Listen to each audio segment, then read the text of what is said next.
Hi friends. So I found out that when I started reading I'm in Charge of Celebrations, the video stopped on its own.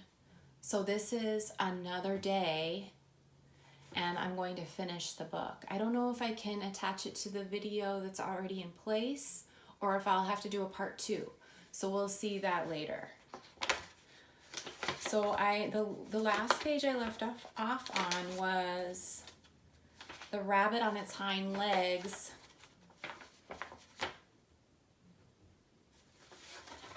admiring the triple rainbow.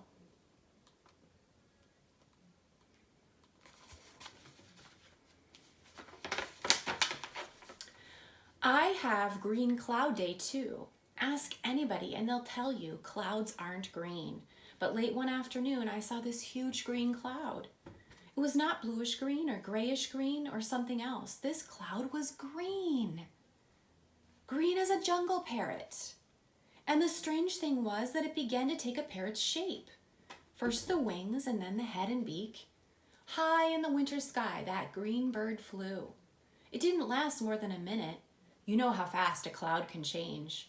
But I still remember how it looked. So I celebrate green clouds on February 6th. At times like that, I always think, what if I'd missed it? What if I'd been in the house? Or what if I hadn't looked up when I did? You can see I'm very lucky about things like that.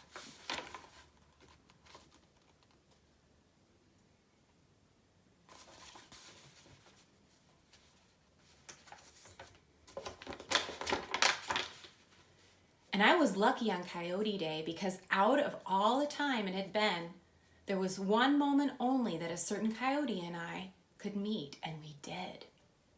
Friend, you should have been there too. I was following deer tracks, taking my time, bending down as I walked, kind of humming. I hum a lot when I'm alone. I looked up in time to see a young coyote trotting through the brush. She crossed in front of me. It was a windy day and she was going east. In that easy, silent way coyotes move, she pushed into the wind. I stood there hardly breathing, wishing I could move that way. I was surprised to see her stop and turn and look at me. She seemed to think that I was just another creature following another rocky trail. That's true, of course, I am. She didn't hurry. She wasn't afraid. I saw her eyes and she saw mine. That look held us together.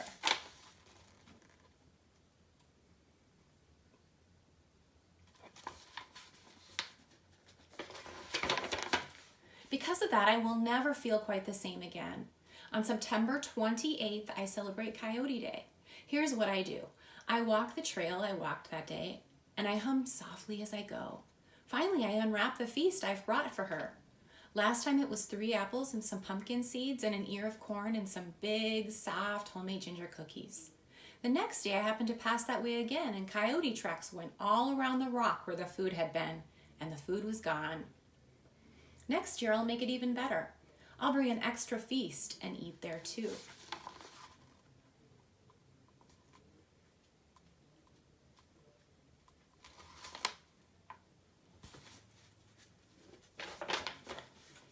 Another one of my greatest of all celebrations is called the Time of Falling Stars.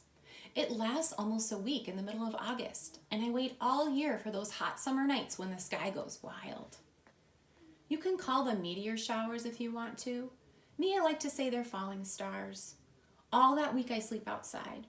I give my full attention to the sky, and every time a streak of light goes shooting through the darkness, I feel my heart shoot out of me. One night I saw a fireball that left a long red blazing trail across the sky. After it was gone, I stood there looking up, not quite believing what I'd seen. The strange thing was I met a man who told me he had seen it too while he was lying by a campfire 500 miles away. He said he did not sleep again that night. Suddenly it seemed that we too spoke a language no one else could understand. Every August of my life, I think of that.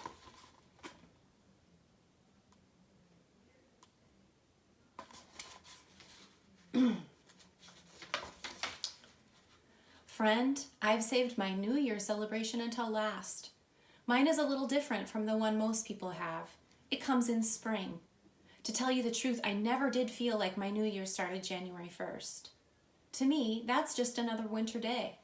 I let my new year begin when winter ends and morning light comes earlier, the way it should. And that's when I feel like I'm starting new. I wait until the white-winged doves are back from Mexico and wildflowers cover the hills and my favorite cactus blooms. I always, excuse me, it always makes me think I ought to bloom myself.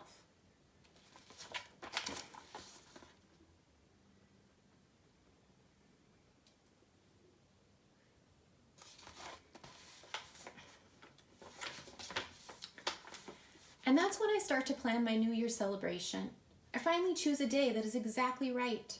Even the air has to be perfect and the dirt has to feel good and warm and on bare feet.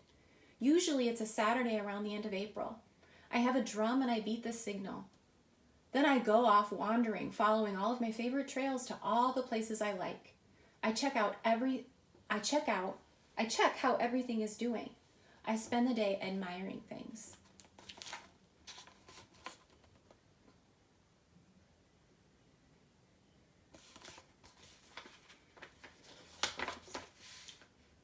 If the old desert tortoise I know from last year is out strolling around, I'll go his direction a while. I celebrate with horned toads, with ravens and lizards and quail. And friend, it's not a bad party.